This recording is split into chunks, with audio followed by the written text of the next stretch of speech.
Satanás também, que foi Satanás, porque Satanás ele não tem poder sobre a igreja. Satanás não tem poder de chegar lá, pegar Samuel e trazer dentro de uma coisa que Deus abomina, que é a necromancia. Aí Calvino já fala, que diz que aqui é outro embuste de Satanás, que aqui era demônios. Aí sabe que existe uma grande mentira lá dentro. Hoje a gente sabe, antigamente ele achava que era verdade. Então já foi visto tantos absurdos, tantas coisas, e quando a gente se converte, depois a nossa mente começa a limpar sobre essas coisas, tem muita coisa que eu esqueci, tem coisas que a gente precisa limpar. Eu já fui em igreja, se o cara sai correndo lá do fundo, vai lá na frente, dá um pulo 2 metros de altura e fala em outras línguas, e cara, Espírito Santo. Para mim, Deus é Deus de bagunça, tá vendo? E você olha a igreja, o cara ora, você vê orações respondidas, não é? E aí eu saio lá de dentro, eu fui levar pessoas lá, e lá fui pago para isso. Aí eu saio lá pensando, meu Deus, que bagunça que é esse evangelho, entende? Então tem coisas que a gente começa a ler, quando eu não compreendo um texto, que é um texto muito complexo, que é esse caso aí, que não é fácil você entender, eu prefiro então juntar outras partes da Bíblia. a gente vai fazer isso agora. A gente vai fazer, sabe por quê? Porque a pergunta é o seguinte: tem que ter qual a conclusão? O que eu vejo aqui na igreja, o que eu vejo no geral, é que a melhor interpretação é que não era Samuel. Não era Samuel. Por quê? Deixa eu usar alguns pontos aqui. Texto que eu já usei aqui, como a Luciane disse, quando o rico estava no inferno, ele disse assim: deixa eu dar um testemunho lá na casa do meu pai, que eu tenho 5 irmãos e não quero que eles venham para esse lugar de tormento. A oração que ele fez. Aí a resposta, qual foi a resposta? Não tem como você ir lá. Em outras palavras, o Espiritismo fala que as pessoas vêm do mundo dos mortos e incorporam. A Bíblia já fala que é mentira, isso não existe. Que quem morreu não volta para se comunicar com os vivos. Pronto. Segundo texto, Davi, quando o filho dele morre, o profeta chega, quer dizer que seu filho morreu e você para de jejuar? Qual é a resposta dele? Eu irei até ele um dia, mas ele nunca mais virá até mim. São textos fortes, né? Segundo ponto, por que não era Samuel? Samuel ia participar de um negócio desse espírita? Não, de jeito nenhum. Samuel era um crente íntegro, morreu salvo. Esses são os argumentos. Agora, aí, o problema agora, sabe o que é? Mas por que tem tão complexo assim, né, pastor? Você explicou tão fácil. Sabe por que é a complexidade agora? É um ponto que ninguém vê no texto. Porque quando a mulher ela fala assim: quem que você quer que eu faça subir? Ela fala assim: faça subir Samuel. Ela fala assim: o que você vê? Porque ele não viu nada, ele não viu. O texto diz que Saul não viu. Ela fala assim: eu vejo Deus. Só que assim, eu vejo um ancião envolto em uma capa. Quando ela vê um ancião envolto em uma capa, ela assusta e fala assim: você é Saul? Você veio armar armadilha contra mim para ver se eu sou necromante para mandar me matar, assim como fez com os outros necromantes e adivinhos. Porque ela nem acreditou que ia aparecer Samuel ali. Ela não acreditou, não.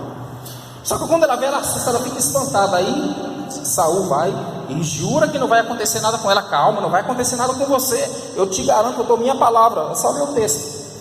Então lhe disse a mulher: quem te farei subir? Versículo 11. Respondeu ele: faz-me subir Samuel. Vendo a mulher Samuel, gritou em alta voz. Ela gritou: pronto, estou morta. Outra coisa, gente, interessante, é que nunca aconteceu na necromancia aparecer um vulto. Eles ouviam, segundo os textos, as vozes. O único texto de necromancia que aparece uma pessoa é esse aqui da Bíblia, no 28 e 11. Agora, vocês querem ver o porquê, Marcelo? Você quer ver o porquê que tem a briga feia, que não concorda, que não concorda que aqui não era Samuel, que fala assim, é Samuel? Vocês disseram que não é, a maioria, né? Sabe por que fala que é? Por causa do versículo 15. Samuel disse a Saul. Quem disse a Saul? Quem conversou com Saul? Samuel. Era Samuel ou não?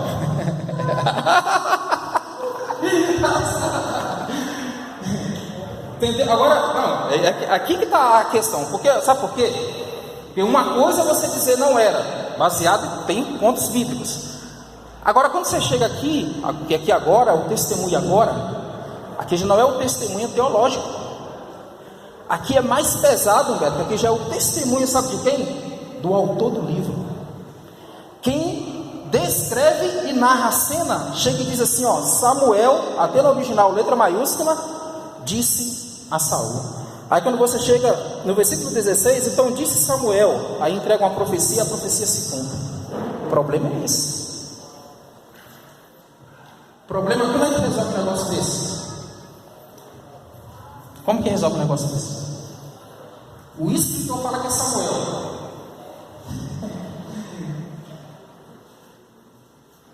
E ele diz, quem era, né? Gente, vamos resolver, responda. Vou esperar vocês pensarem.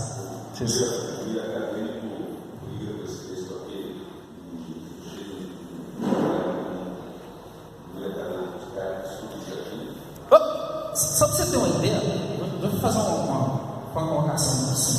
Só para você ter uma ideia, sabe um comentário ali para escrito, o Limar 35. Sabe, ó, você imagina, sabe a conclusão que chega? Eu cheguei, nenhuma. Não consegue entender. Não, a resposta, não consegue entender.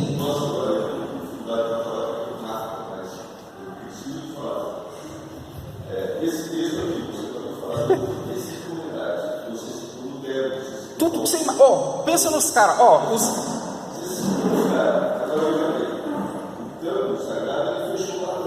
Isso. Não. Nós temos uma direção para entender que talvez pode lá.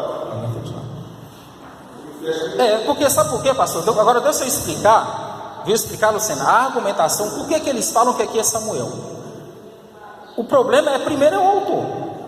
Pronto, isso aqui já é um peso, isso aqui já é um problemão. Porque o autor fala assim, ó, Samuel conversou e entregou uma profecia para Saul. Ele fala Samuel. Ele não fala o diabo, como diz Hernandes Dias Lopes, e ele não fala que foi Deus, ele não fala. Ele fala assim, ó, que quem fala Deus é a necromante. A necromante fala Deus. Aí tem os comentaristas mais autoridade mesmo no Antigo Testamento. Aí tem uns que tentam argumentar, só que é argumento deles. Não estou falando que eu estou falando isso não. Eles falam assim, ó, sabe por que Deus poderia ter trazido Samuel aqui mesmo no texto? Porque quando você vai em Mateus 7, Deus não trouxe Elias e Moisés lá? Primeiro argumento. Segundo argumento. O primeiro argumento é o escritor. Porque apareceu os discípulos, eles viram Elias e viram Moisés. Aí eu pego outro comentário, o cara fala assim, não, quando o John Frame fala isso, o Hendricks, aquele comentarista que o senhor comprou lá, o Hendricks diz assim, não, ele viajou. O Hendricks não concorda com o Frame. Sabe que eu não concordo com o John Frame? É o seguinte, porque quando Elias foi arrebatado um corpo vivo. Elias não morreu. Agora Moisés, o corpo de Moisés foi escondido. O corpo de Moisés não foi para o céu. Aí ele fecha, tá bom, eles matam você de raiva. Porque eles não. Porque é um comércio, cara, teológico. Entendeu? Aí ele vai citar, aí ele cita Matthew Henry, um puritano. Aí vai você louco lá para correr atrás de Matthew Henry, que nem doido. Que Matthew Henry tem uma explicação lá. Aí Matthew Henry chega e diz assim, aí a melhor explicação, aí ele chega e fala assim, ó, Deus deu um corpo para Moisés, o espírito de Moisés para chegar ali. Eu falei, vixe, como é que eu vou explicar isso? A igreja não tem cabeça para isso. Argumento deles. É por isso que a posição reformada, você pega a metade acadêmica, fala assim, é Samuel, e a outra metade fala, Não é não. Aí chega a conclusão que eles chegam, que os maiores teólogos na história da igreja não resolveram a solução do texto até hoje. Não tem solução, porque se você inclinar para um lado, Humberto, eu tenho uma inclinação, vou falar minha inclinação o mais possível. Se você inclinar para um lado, amém, então como você está errado? Se você inclinar para o outro, também. Só que quando você trabalha com texto, você não chega a uma conclusão específica. Por quê? Primeiro, morto não volta. Segundo, como é que Deus, o Espiritismo, traz o corpo, traz o próprio Samuel ali?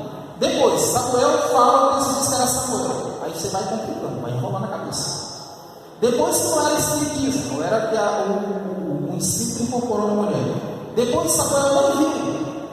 Perdão, Saul nem viu. Quem viu Saul?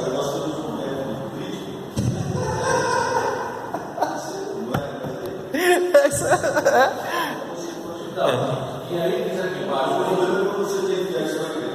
Você quer falar? Não tem, não posso. Eu posso, mas sabe o que eu posso? Eu posso manipular. Eu poderia manipular, eu poderia chegar e falar assim, irmãos, vocês acham que é Satanás? Pois eu posso usar argumentos aqui e não trazer os argumentos ao contrário e dizer que era Samuel, vocês poderiam até acreditar. Na verdade, né, pastor? Poderia, mas não posso fazer isso. do meu ponto de vista, é uma coisa que se não foi revelado, é porque não é identificado. Não, peraí, cuidado com esse ponto, deixa eu explicar.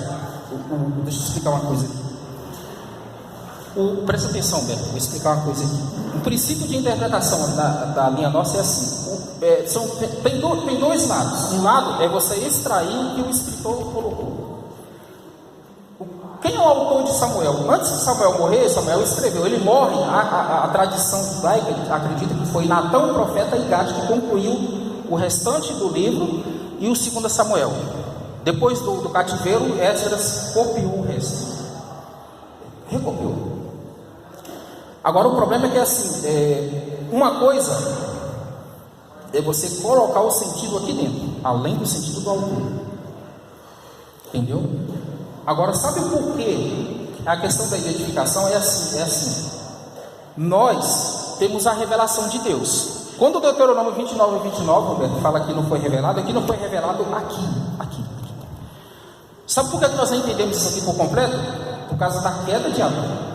Porque ele afetou o nosso entendimento. É por isso que o princípio que eu tenho que entender, eu que sou intérprete, o pastor que é intérprete, que é pregador, que é pastor de texto, é que ele precisa do Espírito Santo mais do que os próprios livros.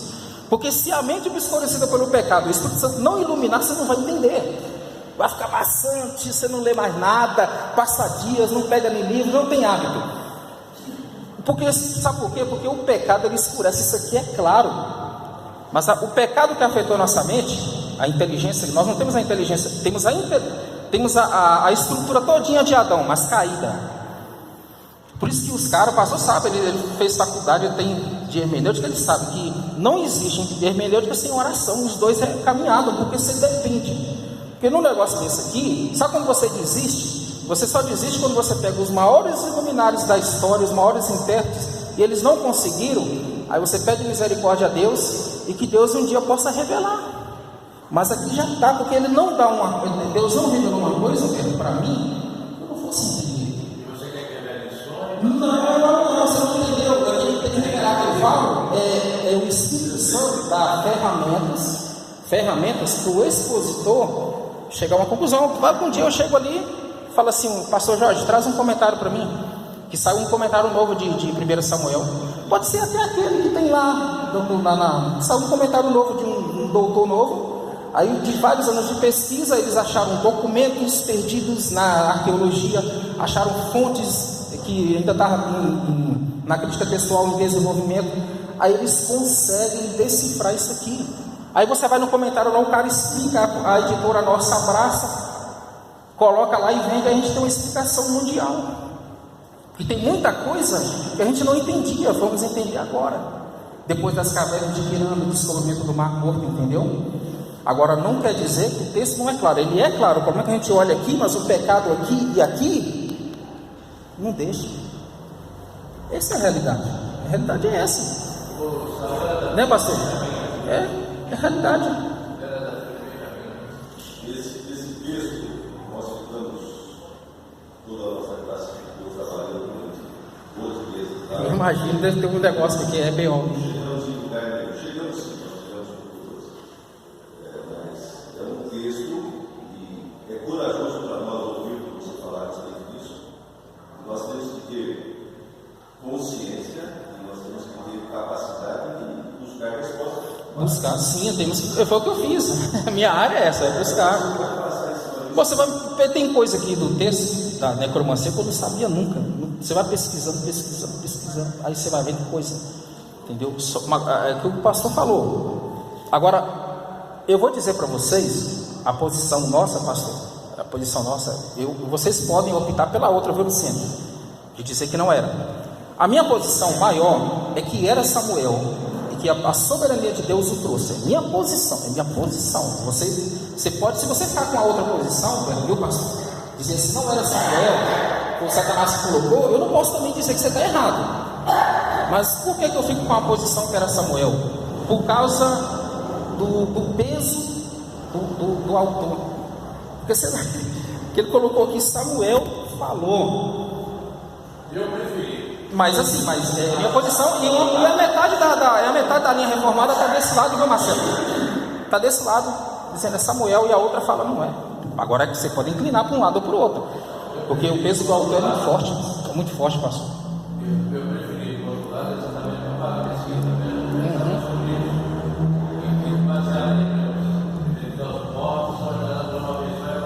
Porque aqui na questão, é como eu disse, né? Não é fácil, como você disse, tem uns argumentos com texto imediato. O problema, como eu disse, o problema não é esses textos. O rico não volta, está ordenado morrer uma só vez, Davi fala para a criança, Deus não abomina. O problema é que quem escreveu colocou Samuel. Aí eu vou dizer assim, não, quem escreveu que errou. A Bíblia é inspirada por Deus, ela não tem erro. Não tem como dizer um negócio desse. Agora tem perigo.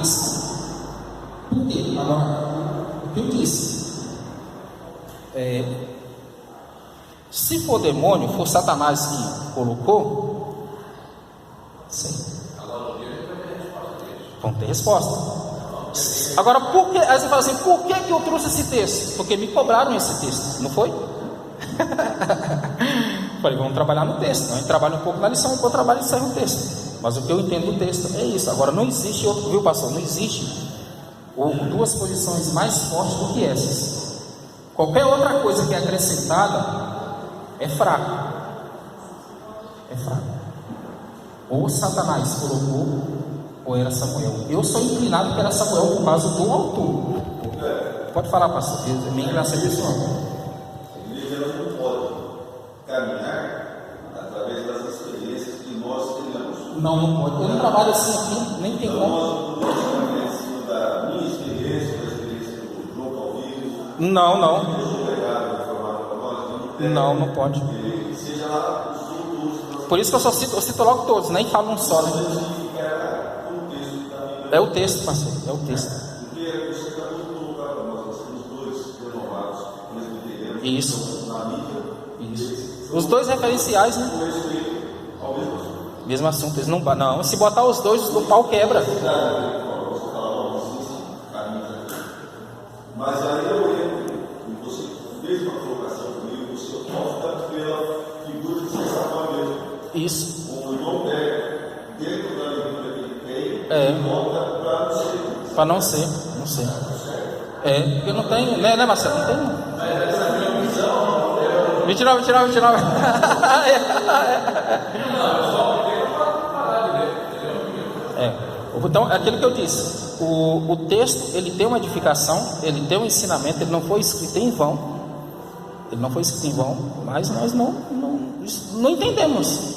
Não tem o que fazer. Não entendemos aqui. Está esclarecido agora? Esclarecido entre aspas. Diga.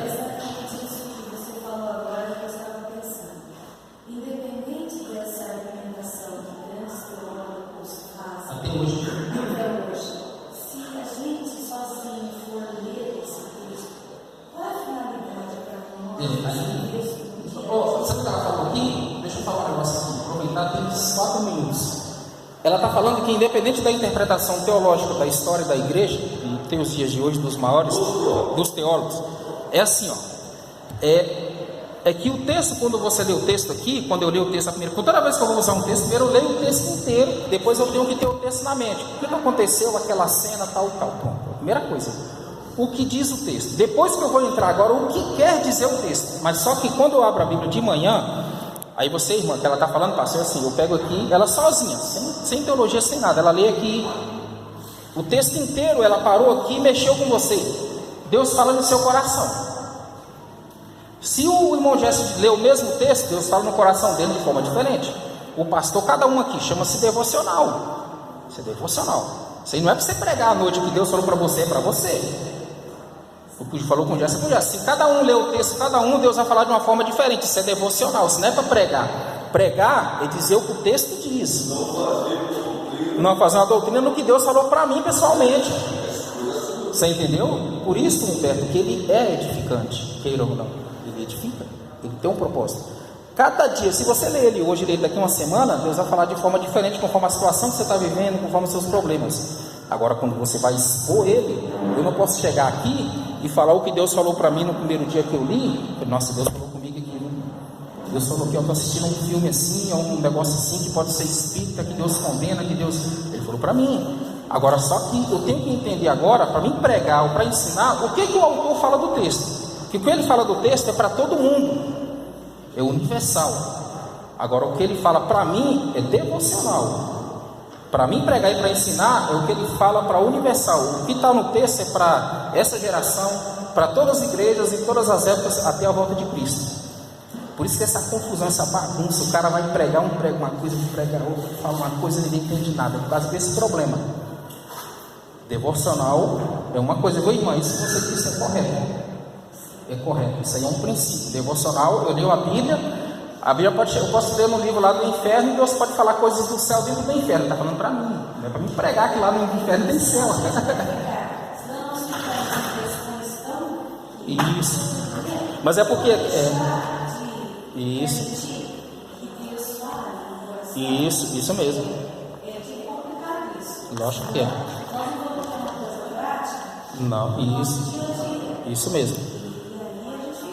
O hábito de ler a Bíblia, irmã, a gente pastor fala, tem que ser todo dia, todo mundo. Todo dia Deus fala, todo dia Deus fala. É que aqui não tem como eu usar, deixa eu ver o que Deus falou, eu vou passando aí para vocês aí, senão não tem uma linha, tem um burrinho. Eu acho que Deus tem agora é começando. E para Deus falar do possível, Deus falou do possível, tem essa coisa do milagre, e tudo que você deve fazer uma competência, uma posição entre Deus e a sua soberania, não é que ele gosta de Deus, mas às vezes ele vai trazer essa mulher, porque o mundo dos Espírito diz que é assim. Eu vi o professor do Flamengo, ele disse que não.